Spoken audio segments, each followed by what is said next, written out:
change in the fundraising sector has never been greater. But innovations in technology are evolving faster than our ability to understand them. Are these advances good or bad?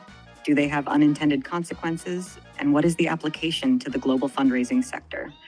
That's what we're here to find out. Welcome to the Fundraising AI Podcast, your up-to-date resource for responsible AI for the global fundraising community, hosted by Nathan Chappell and Scott Rosenkrantz. All right, we are back with the Fundraising AI Podcast, episode 42. I'm Scott Rosenkrantz. I'm incredibly excited to be here with my guest today.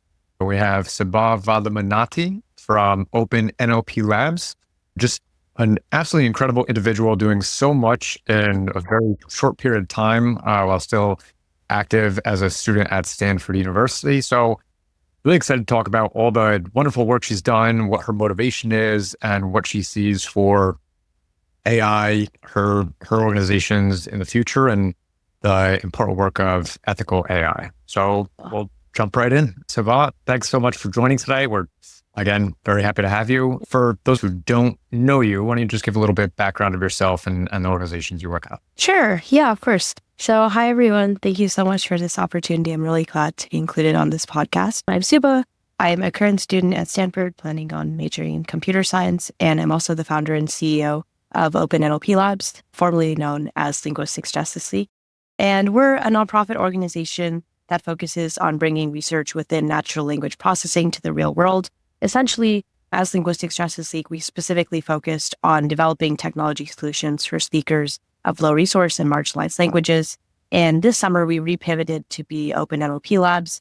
And now we are a research lab that focuses on three focus areas: low resource languages, multimodal NLP, and also ethical AI within this space. And we build different solutions with the team of dedicated students from different colleges around the world, and high schoolers and PhD and research mentors. So basically, we're pretty much just an open research lab where people do exciting work within natural language processing. So that's a little bit about my organization. And why don't you unpack low resource languages a little bit, just kind of the numbers behind that and what that really means? Yeah, of course. So a low resource language, so a lot of people think that, I guess like the name kind of connotates something that, oh, there's only like a few low resource languages. It's just something like maybe a few tribes speak like a low resource language. But actually the definition of a low resource language is kind of based on how that language is perceived on the internet. So around the world, there's over 7,000 languages. And of these, like if you go to Google Translate or Microsoft Translate, you'd only find around 200, 300 languages. It's getting a bit better, but there's this massive disparity between the ones that are on these translation platforms and the ones you can find on the internet versus those that you can't. Like I remember reading a statistic somewhere that like around 70% of the internet's content is in English, which really shows you like the breakdown between those other 7,000 languages is very, very small. So it's like less than 1% each. And actually around the world, over like 3 billion people speak a low resource language. My native language, Telugu, which is spoken by over 300 million people in India, is also considered a low resource language just because it's not, accurately represented in the media or in the internet. And there's not enough data for it to be, reliable on translation platforms. So that's like a little bit of the breakdown of like the statistics of low resource languages. It's really something that's a lot bigger of a problem than people think it is. It's not just like, obviously it encompasses languages that are very small and maybe only have 20 active speakers, like a lot of like tribal languages, but it's also like languages that are very, very big that just don't have the data or aren't represented on media platforms. Yeah. And a lot of the big AI companies that are out there and generative AI came from the US, right? So people who are kind of in this circle, it's probably hard for them to think about the fact that not everything is in English, right? Most everything is trained in English. A lot of the internet content is in English, but it only covers a very small percentage of native speakers around the world. And so the work you're doing is really leveling up all those different languages to make sure that they're all equally represented, and not just for their sake, but also for people communicating to them. I know that there was a example you gave us of a tsunami in Alaska. Oh, yeah. Sure, that one is just a great representation of why this work is so necessary. Yeah, of course. So there's one example, I don't really remember the specifics, but there was some sort of, like in Alaska, there's some like natural disasters happening. And there's a tribe there who obviously had their own language. And the federal like agencies in the United States, they have to like alert everyone that there's some sort of like disaster or tsunami happening. And so they didn't really have access to the translations in these tribal languages, or they thought they did and they were incorrect. And so they made some sort of warning that some sort of like natural disaster is going to happen and sent it out to the tribe. And actually what they ended up sending out, it was in their tribe's like native language, but it was completely wrong. It was kind of like completely gibberish. So none of the tribal leaders, none of the officials could understand, what the federal agency was trying to say. And, like thankfully, like in this specific scenario, like no one got hurt, like it was all fine in the end. But I think that really like underscores the point that when you can't communicate to people in their own language, it really causes like, it can cause like massive problems, like up to, medical problems when you can't communicate with like your doctor in your native language and they give you the wrong prescription. Or for example, just like in different parts of the world, just not being able to communicate, like even conflicts can arise because of this. And so that made me realize that it's a lot bigger than just simply like, oh, like I want to speak with like my friends or my parents or just communicate with people in my native language. It's actually something that can be like life-threatening because these people, when you think about it, like let's say you want to go on the internet and search for some sort of like medicines or medical information or something really important, and you can't find it in your native language. And like there's no translators that are easily accessible to you in that language, then you're kind of stuck, right? You're stuck with your current information and it kind of prevents you from educating yourself. So that's kind of like, it really underscores the point of how important this work is, I think. So do you find that these native speakers that aren't as well represented, they just don't use the internet that often, or they have their own kind of corners that they go to that are in their languages, but only limited resources there and limited information to be able to really speak to them? Mm-hmm. I think it depends. I think for some of the really, really small languages, like when I talk to a lot of like tribal leaders, especially in like Washington, I think like the internet was not like super highly used. And I think for like some other languages, it's more of like that corners of the internet thing. Like, for example, I know like for a lot of different like language communities, they have their own specific social media platforms that are very separate from the ones that we have as like a mainstream English speaking one. And so they kind of just use their own like corners of the internet is what I've kind of observed at least. But it can also like, I think it leads to a lot of misinformation sometimes, as we are, even as English speakers, we are subjected to misinformation. I think like with a limited amount of resources, I think it becomes even worse. I know a lot of people do use like translators, but yeah, like unfortunately, because translators are just not very accessible for those languages, it's not very possible. So I think like a large thing is a lot of people just kind of assimilate to learning English. Like I think like a lot of people internationally who want to use the internet, or for example, even get like a job in like software engineering or get an international job, I think like most of them, if they're using the internet regularly, they just pick up English at that point. I imagine this also plays a role in policy making, right? And the policies that are going to be impacting these individuals, if they're not there to read what's going on or what's being voted on, how can they really speak about how they feel about it? Yeah. I think there's like, for sure, I think I remember something about translating, like in Washington, there's a bill that I testified on that was about translating like voting pamphlets into like more low resource languages. And so they defined some like low resource languages as like less than 5% of the speakers in a given constituency. And there's some bills trying to be passed to translate like voting information, like other sorts of like critical information as well. And I definitely agree because, I think a lot of these communities feel pretty excluded from discussions surrounding policies. First of all, just because of perhaps their like race or their ethnicity in general, but just because they also don't connect with the language. Like I know I spoke with a lot of refugees and a lot of them who have like maybe been naturalized or become citizens, they still don't really understand the power or like what it means to vote. And I think it's something that's pretty important as well. So such incredible work that you're doing. So interesting too, right? Again, not something that a lot of us probably think about as much as we should. How'd you get into this? Is this like a planned career path that you were set on, or did you just fall into this? That's a really good question. No, not at all, actually. So basically, a few years ago, I started volunteering at some local like refugee and immigrant centers. Like I always like volunteered as a kid, and like being an immigrant myself, I felt like it was good to give back to my community or like volunteer at these different centers. So like in Washington, I'd go to like World Relief or like Refugee Women's Alliance or some of these organizations. And there, because I was like passionate about STEM and tutoring kids, I did a lot of like tutoring programs. And naturally, I saw a lot of refugees. I spoke with a lot of them, and I realized that there was such a language barrier between, maybe in a class of like 200 kids, only like 10 of them were really able to even understand what I was saying, even in something like math or science.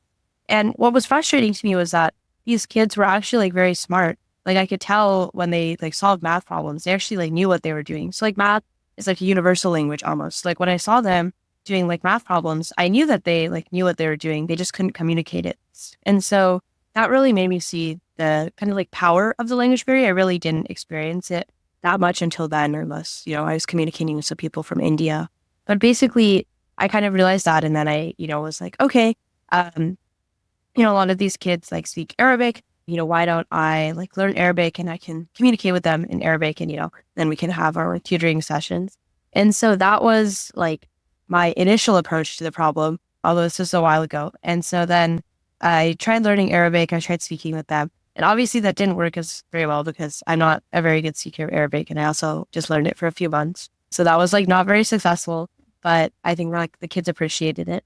And I think like after like trying to learn a language, I realized like how diverse the languages they spoke were. So for example, even though I learned like modern standard Arabic, a lot of the kids spoke like Levantine Arabic or like Egyptian Arabic or like one of the 100 dialects that are like completely spoken different from each other. So even if I was like able to like master one, I think it would be very hard to communicate with some of the other kids.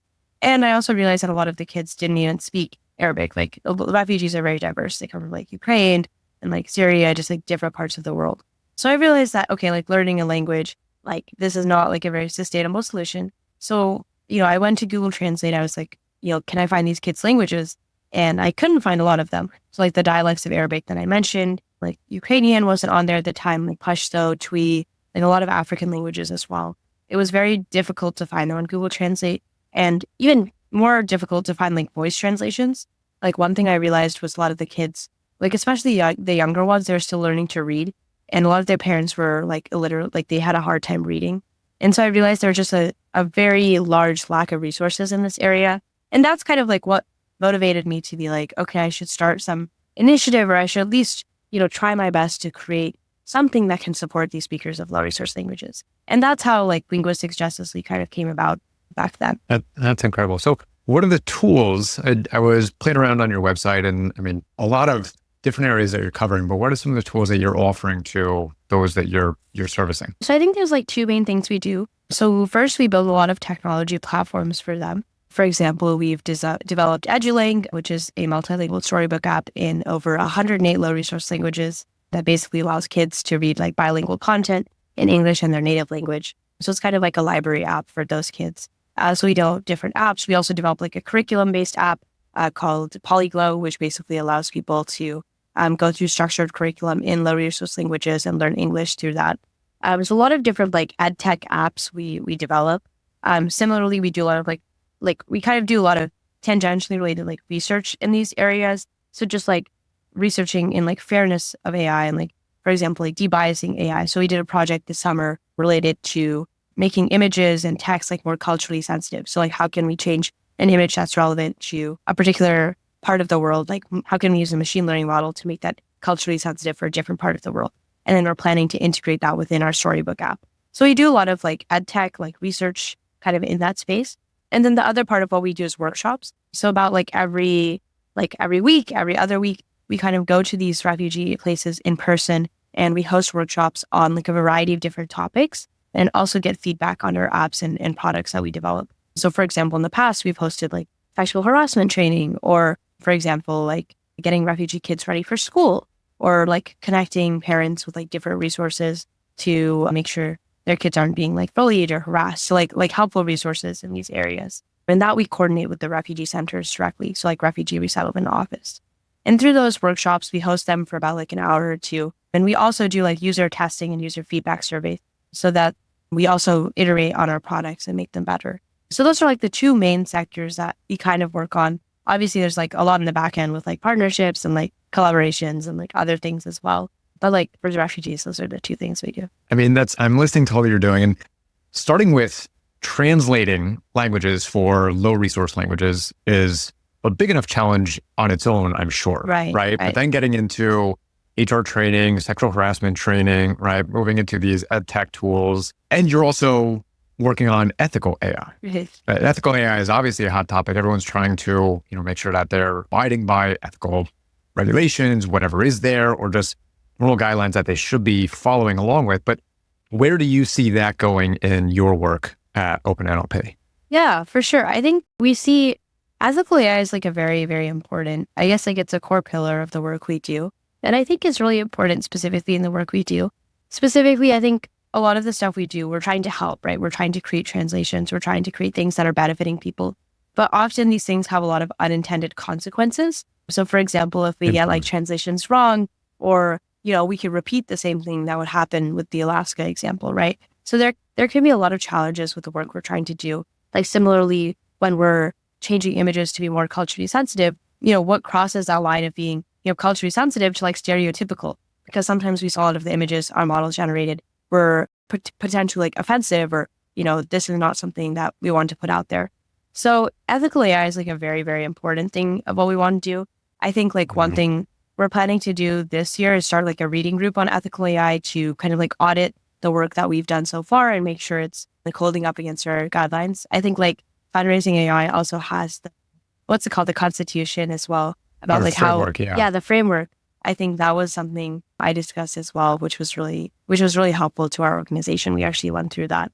So we're trying our best to like follow different principles in that realm, because even though our intention is to help, I think it's very easy to make things that people could like misuse or use for like the wrong reasons. Like with any generative AI, there's like a lot of risk that comes into using that. And I think a lot of people, like I'm sure people have seen like failures with ChatGPT, or like failures where it like goes off the rails and starts like spewing some kind of offensive content. So we're trying our best to like moderate that, both like on the technology side, just like training our models on like more diverse data sets, getting user feedback is a really important part of that. But also I think having like external frameworks and like external people like audit the work we're doing. Yeah. And I saw on your website, OpenNLP is led by 1,000+ students. Yes. Across the world, right, that are involved in this. So, I mean, it gets me very excited about the future generation, right, where there's always concern about they're growing up in this AI-driven world and how is it going to be so different? I have a 2.5-year-old son that him growing up is going to be completely different from my experience, right? Working with these students, what do you see as like a common theme or a common focus that they all want to address? What are they bringing in when you're all working together towards this mission? Yeah. Oh, that's a great question. I love working with our students. I think they're some of the most like motivated and passionate people I know. Often I have to tell them to like take rest and take breaks because they work on their research like literally like overnight. Like I think I was just talking to some students the other day and they were like not sleeping, and just telling them like, this is like prioritize your health first. But they're some of the most motivated and passionate people I know. I think one thing that they are is very mission driven. They are actually very, very passionate about our mission to support speakers of low resource languages. I think like most of our students are also either like immigrants themselves or are like bilingual. They speak another language. I think that's like a main thing that a lot of them are, like, for example, so they're very passionate about the mission to make like languages and things more accessible for students. I think like one thing they're also really passionate about is that like in-person contact with refugees. So when we started our organization, we had our apps and we had our technology and the students built them. But I think like one thing we weren't really good about at the start, frankly, we kind of just put them out there on the App Store. We kind of like marketed them, but, we kind of just like let them sit. And then we realized, no one's really, even though we're marketing them, no one's really using them. And I think the students like had a lot of movement towards, why don't we set up like workshops? Why don't we actually go in person? Why don't we actually like drive ourselves to make sure that our solutions are reaching an impact? So I think they're very, very like curious and motivated in that regard. Not just to like, I think a lot of people these days, they just, like release some kind of technology or just like say that they've done something, but the impact is like very, you're not really sure what the impact of that was. You just like created something to make something. And I think the students are very, very focused on the fact that the things that they create, whether in our cohort programs, like we run these like 10-week cohort programs where students like build different, mini projects, so that could turn into like larger projects later down the line, or on our like flagship projects like Edu Link or Polyglot, some of the longer running ones. They're very motivated and passionate about making sure they have an impact. So I think I just see a lot of hope going forward, and I feel very hopeful about like the next generation of AI when I look at these students. So it's honestly like my favorite part of the organization is working with them on different challenges, and they're all very, very, very intelligent, very, very smart. I cannot, sing their praises enough. Are there challenges that you see out there that you have yet to address, but you have on your list of, things you want to tackle? Or where do you see Open NLP going in the next few years? Yeah, there are a lot of challenges. I think some of them that are recently opening up are a lot of like multimodal interactions. So for example, yes, maybe we can translate raw text, but what happens when you include text with like a video, text with a transcript, like video translation, like audio translation, even like real-time translation? Like a lot of these like components are things that are they're kind of like cutting edge research, right? So I think a lot of the stuff hasn't been fully developed yet. And a lot of the research we do is pretty much like on that cutting edge. So like, for example, the like pipeline that we developed that can translate images to be culturally sensitive, like that was the first time people really worked on making multiple pipelines of like image text models together for this specific task. So like we're constantly discovering like new tasks within natural language processing to work on. And I think like multimodal content is one really big thing. That's one of our pillars that we're trying to advance. I think in general, there's just like a lot of other research to do with fairness and bias in AI. So for example, like the other day I read a research paper about how low resource languages can be used to like jailbreak current AI systems. So for example, you can ask ChatGPT or some like generative AI model questions in like Telugu or low resource language. And these could be offensive questions, but the filter is not there in that language. And so, the model would start like responding to those questions and start actually reasoning and answering on those. And so I think there's a lot to do with like privacy and security and kind of like making sure that models are like moderated and filtered, which is really interesting because that's something that, that's still a problem when you go on these models and that's not like completely patched. So I think like going into those sectors is also something we want to do in the future. There's a lot of interesting like research labs, like case labs that are also working on those. So I think those are like the two areas we want to expand on, kind of like going in the research realm, like going in the future. But there's certainly just a lot of developments going on. Yeah. And I'm sure as new technologies come out, like it's just going to pose challenges that maybe we haven't even thought of, right? I mean, we all know that agentive AI is coming out soon, right? We have OpenAI's GPT-5 is going to be coming out soon. Right. So what you're working on is everything that's been up to date, overlooked, right? But I'm sure that there's going to be new opportunities for you to continue your work or provide more resources for those in these communities that we just haven't even thought about. How do you see some of the future technologies posing worse challenges? For sure. I think like with some of the future technologies, so for example, with like agentic development, that's something that we really need to keep in mind because that's something where the model goes into this state where it is trying to reason with itself over and over again. So it's kind of like repeatedly calling itself. Even with like things like LangChain, you can have a model like have access to the internet where it starts searching things on the internet and then it starts like crawling the internet. It can, it can even like do different actions. And that's something that I was really surprised by, the fact that we now have like agents that can reason and action by themselves. Like they can genuinely like make a conscious like thought and then go on the internet and execute that. That is something that's a recent development that I am particularly I think that would particularly pose a challenge just because the amount of information that a model can see like going on the internet and then crawling and then asking questions and going deeper is just kind of unbounded. And I think that's kind of scary when you think about it in the lens of ethical AI, because obviously you can't like moderate all of the content that the model sees and things like that.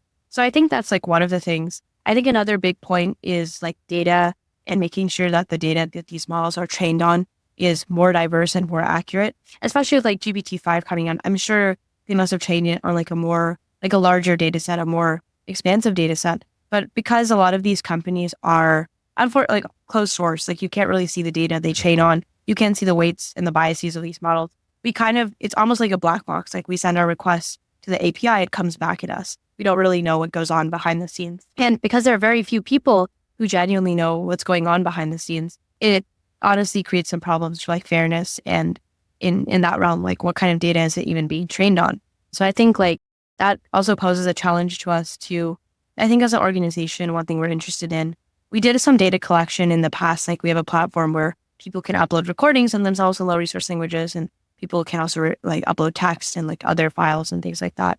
So as an organization, we also want to move forward in the open source community and like publish like our own data sets and also make things like more open source and fair to everyone. So that means like publishing and open sourcing our code, like working on creating better data sets as well. So I think like data is also like a very big thing that I see going forward, because I think at a certain point, like, yes, you can change like the architecture of a model, and yes, you can make like certain optimizations, but like new data is pretty much the best thing that these models can learn on.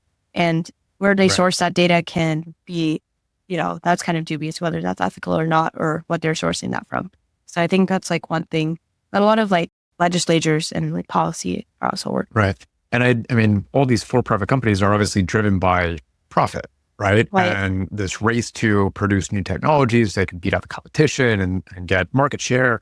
And so they're probably less concerned about making sure that they're covering all these corners, right? All these languages, and just continue to feed on the data that's 60% English, like you referenced, right? And I know there was a stat that came out, and it's probably evolved since, but I think by the end of 2026, they said that 95% of all content on the internet is going to be AI generated. That's that's crazy. Wow. Yeah. And so these models are training on synthetic data, and it's just kind of like this downward vicious cycle, taking what they already have and pushing those low resource languages further and further to low resources. So the work that you're doing is not just incredible work, but also incredibly timely, right? And the fact that you're doing this on top of being a full-time student. So when you see graduation approaching, what's next for you? That's a really good question. I think for me, it's definitely something that I'm still trying to figure out myself. Obviously, continuing my nonprofit is still something that I 100% want to do. I 100% knew that even like after high school, like I wanted to continue this in college and moving forward. And, while it is challenging being like a full-time student, kind of like balancing this, it's still something that's very, very important and like important to me as a person. So it's something that I'm definitely going to continue. In terms of what I want to pursue, it's still something I'm considering. I did a lot of research in some of my past, so I'm interested in getting more involved with research, whether that be pursuing like a master's or a PhD is something that I'm still trying to explore for myself. And I think like I am drawn towards going to industry as well, and like maybe even focusing on like being a researcher in some sort of company or something like that. I think there are a lot of companies these days that do focus on like ethical principles in AI and focus on low resource languages. Like specifically, like one of my mentors, his name is like Dr. Reuter, Sebastian Reuter. He works for Cohere and he leads their multilingual branch. And his full job is to develop models for low resource languages. And I think that's like a very interesting, obviously that's like a very aligned job with like what I would be interested in. But I think there are still spaces within the AI community, even like for-profit companies, to do things like, I think they had like some kind of expedition AI where they collected data. They made like a model that could, translate into over 400 languages or something like that. I think there are a lot of spaces within existing companies to at least like try to be more fair and practical with what they're doing. So I think like open source divisions of a lot of companies would be pretty interesting to me. Like there's some companies in the NLP space, like Hugging Face, that work on open source technology. So that's kind of like where I'm thinking of. Like long term, I'm not really sure yet, but I definitely want to stay in the space of like language processing. I think like really long term, one thing I'm really passionate, or like not really passionate, but I'm really interested in getting into is like even robotics and that's kind of like what I was talking about, like modalities. So we have like text, which is kind of like 1D, and then we have like videos, which are like 2D, and then we have like images, and like you can get even bigger to like real life applications, like actually like 3D like robots and helpers and agents. And that is a very like emerging field going forward. Right now, the current like state of robots and like models are like not very advanced, or they're trying to become advanced, but I think there's a lot of improvement to be made. So that's a sector that I really want to look into, perhaps like 10, 15 years down the line. But that's like a very long-term goal for me. Yeah, we had an episode a couple weeks ago with Randy Fernando from Center for Humane Technology. Oh, He talked about robotics. That's kind of behind the scenes, especially for the nonprofit sector, right? But it's closer than we all think. I mean, there was I think it was Figure One that came out with a $16,000 robot, which usually they're, six figures. So that's going to be coming a couple years down the road. I think it's going to come soon. I think it's going to surprise a lot of people. Just like how when like ChatGPT came out, I think that surprised a lot of people. Like that kind of came out of the blue. But like for me, I think that came out in like 2022, sometime around that time frame. I did research on GPT models in like 2020, 2021. So I did research on like GPT-2, GPT-3. That was like one of my first papers, I think. And it was really cool, actually. Like this is just a tangent, but it was really cool to see how like the research I did contribute. I felt like, I like knew about this stuff like before it became big, like when you have like a artists that you know about before they like blow up. Yeah. Like when I research on GPT and then it came out with ChatGPT and everyone was using that. I was like, oh my gosh, like everyone is like talking about what I did research on. Like that's insane. And so like, I think researchers knew for a long time that something like this was going to happen, but to the general public, it was like such a shock. Like, wow, like it almost seemed like we had like kind of like the AI was like nothing. And then it kind of like spiked and like now we have like super intelligent AI. And so I think something similar like that. I'm not really tapped into the robotics sphere. So I actually think I'll be surprised too. But it was genuinely like really surprising to see people like care about the research I did. Like obviously NLP was like a emerging field and I think a lot of people like cared about it, but it didn't receive much like mainstream attention. Like when I was on these platforms, it was like a few people were like using them and there were not many research opportunities. But after the release of that, like the entire natural language processing, it's like now like everyone's doing natural language. Like I was like, great, that's crazy. Like because I started doing NLP because of the whole like low resource language thing, I just started doing research into that. And to see that become like a really big and prominent thing was very inspiring. Yeah, I think before ChatGPT, it was, everyone's experience with NLP was Alexa or Siri, which is very like, limited. Yeah, it's not very good. Yeah, so being ahead of that curve and you were in high school at the time? Yeah, I was in. That's incredible. So I know that we're coming to an end.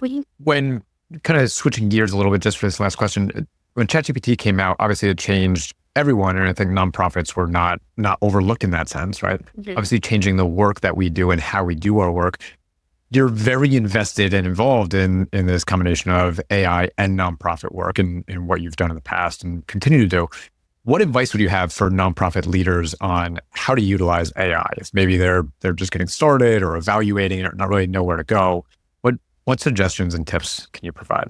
Yeah, I think AI can be used. I think my advice is really to use it for like automation and efficiency rather than like kind of replacing the original content that you make.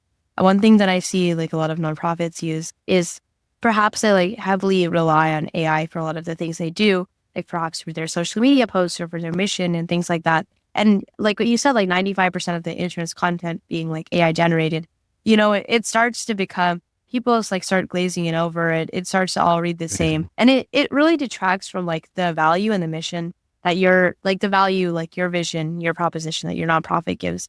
I think AI can be used like for a lot of different purposes. Like for example, like I know like Zapier, like agentic AI can be used to like summarize meeting notes or things like that. So I think for like a lot of internal purposes, even in our nonprofits, we've been using like AI features. Like for example, for like our Zoom meetings, we use like little like read AI feature, which makes everything like so much easier.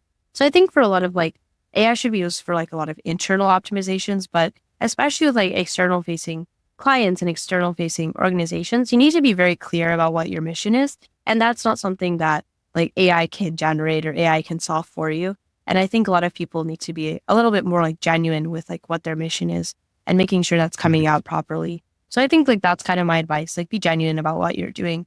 And yes, like use it for internal optimizations, but really like try to write your own content and I think like that's where, like when you write your own content, I think even for my like nonprofit organization, maybe it's like very easy to ask ChatGPT, like, hey, like, like fix this website or like make this like vision like more clear or something like that.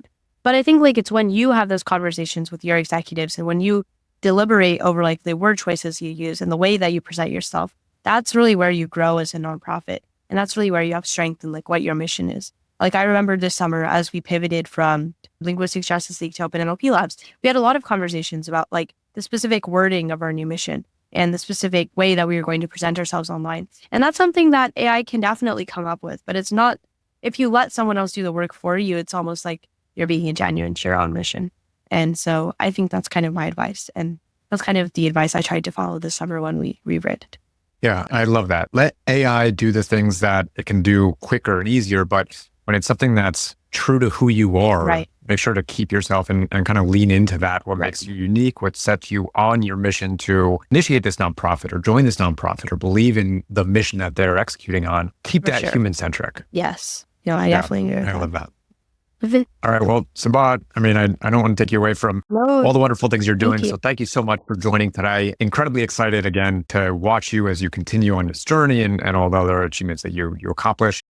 How can people find out more about you or follow you? Yeah, thank you so much, Scott. You can follow us on all social media platforms. I think probably the links will be shared. at OpenNLPLabs.org, or just like, yeah, we're on LinkedIn, YouTube, Instagram, all of those platforms. All right. Any parting words? No. Thank you so much for this opportunity though, Scott. I think it was really, really exciting to share about my work at OpenNLP Labs, and I'm really excited for the future of natural language processing. So if there are any students that are watching, like definitely feel free to reach out to me or, apply to join our lab. We're always looking for more motivated students. Wonderful. Well, thanks again for joining, and thanks everybody for listening. We'll see you next time. Thank you so much.